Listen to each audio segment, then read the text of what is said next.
my name is Natalie. I'm a registered social worker and a certified mindfulness facilitator. I'm here to talk to you about mindfulness part 4, how to sleep when you are anxious. Maybe I am going to recapture mindfulness part 3.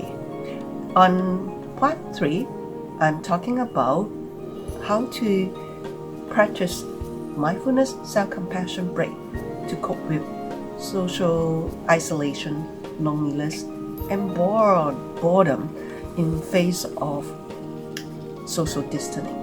So if you haven't had a chance to watch it, I encourage you to take a time to look at it. So today I'm going to talk about how to sleep when you're anxious. Have you ever had any difficulty to go to sleep when you are anxious? Oh, I remember a couple of days ago, I was so anxious around the dinner time, and when I was ready to go to sleep, I found that my worry thought has been wandering around, spinning around, and I tried to stop it, but I can't. And I was worried about how to get to sleep. So suddenly, I remember, I know mindfulness. So I practiced mindfulness, and gradually, I fell asleep. And when I woke up, it was the next day morning. So I don't know, did my experience that you can relate to over like the past 7 days, have you ever noticed that you have some worry, and when you go to sleep and the worry thought has been spinning around and round and round, and you try to take it away, it can. And you may worry about how to go to sleep, or you may be quite stressed when you get to sleep and you feel quite tense in your body. So have you ever experienced like this? If that is your situation, then maybe the pandemic is really affecting your sleep. So what do you cope with that? How do you cope with it? So today I'd like to introduce you 2 techniques in terms of mindfulness. First thing is to develop a healthy sleep hygiene. Healthy sleep hygiene, what does that mean? We know that when we get into a sleeping mood, what really happens in the brain is we want our brain to be really in like a calm mood and to be relaxed with our nervous system. But when we are anxious, it's just the opposite of the situation in our brain. Our brain, the amygdala in the brain part, that is the brain part that we kind of like an alarm system in the brain. When you're anxious, it kind of like alarm on, and then kind of makes you really nervous and makes you really restless, agitated, and your minds keep on running around. So it kind of makes your nervous system really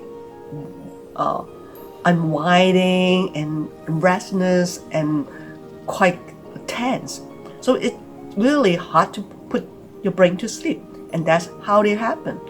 So that's why in terms of sleep habit, the way to do it is to end 2 hours before sleep, prepare your mind in a sleeping mood.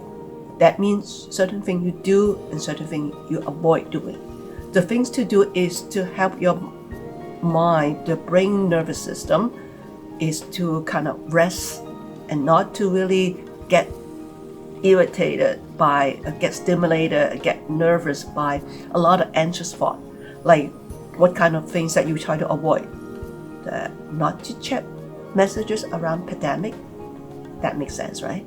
Yeah, you know, because it makes us anxious and fearful. And the second thing is try not to look at the screen before sleep. And what does that mean? Because you know when you watch the TV or look at the screen, the laptop or the phone, a lot of blue ray that really activate your brain nervous system, and that interfere your sleep. And another thing is about having a argument that really makes your brain nerve to be really quite tense. And that's why sometimes we have try to avoid having especially argument. And sometimes you may say, oh, really hard to avoid. Choice is at your hands. You can say no.